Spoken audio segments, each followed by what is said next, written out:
Welcome back to Hey Kentucky. Last night was a tough one in the city of Louisville. We are joined now by Courier-Journal breaking news reporter Sarah Ladd, who was at the protests last night.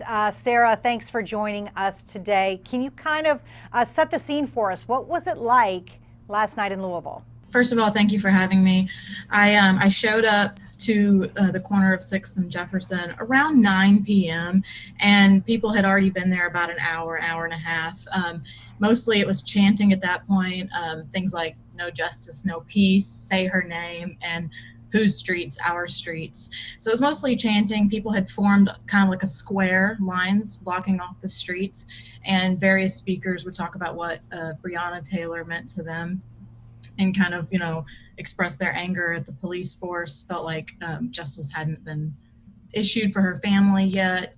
So that was the first hour or so. And then the crowd began to move, and it did over the next few hours, of course, move all the way around downtown Louisville and just kind of backed up the police cruisers that had blocked off each next street until they circled all the way back around to 6th and Jefferson. They got back around 1 a.m. So it took quite a few hours to get all the way around.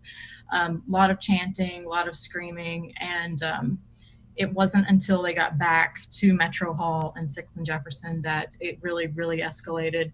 And that's when the tear gas started, the shots were fired, and more SWAT came in at that point. Now, where you were at, could you hear the gunfire? Did you know where it was coming from? I was on the steps of Metro Hall when the gunfire broke out. It was very, very close to where I was, close enough that I couldn't really tell which direction it was coming from. So at that point, I didn't know who had fired their guns. The police have now said that no officers fired their weapons and it came from within the crowd. But it was very close to where I was standing, and I ran up behind the pillars of Metro Hall with quite a few people who had been standing on the steps as well. And the tear gas came at that point. So from where I was standing, I could see one of the people who had been shot laying on the ground. We later learned 7 people were shot. You're there to cover a story and to do your best to report. But you're also a human being out there surrounded by tear gas and gunfire. What was that like? Well, I think the human definitely kicked in and took over the journalist for about 5 minutes, especially when the gunfire went out. And it was really close, you could tell. So I knew I had to get to cover. I was on Facebook Live for the Courier-Journal at the time that broke out. So in the live, you can tell that everything just I stopped caring about the shot for a few seconds just to get to cover.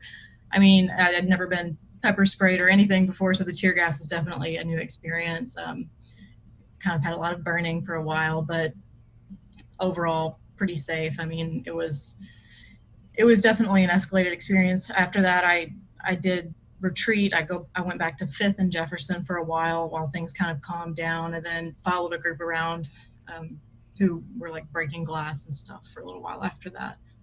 What are your expectations for the city tonight? Like, what do you think? Will it continue, do you think, or what do you see happening? There will be more protests tonight. That's already been scheduled. So we'll be out there, of course, and we'll have updates at courierjournal.com for ourselves on social media. It's hard to say if it'll be the same degree as last night. I know that Breonna Taylor's family called for peaceful protests, and which there was a lot of conflict last night too. People in the crowd were saying, don't escalate, don't do these things. So there's a little bit of conflict about what the right approach was. So, I mean, I think it's impossible to say right now if it will escalate again. Sarah Ladd, thank you so much for joining us. Stay safe when you're out there covering this story tonight. Thank you so much for having me. All right, much more Hey Kentucky right after this.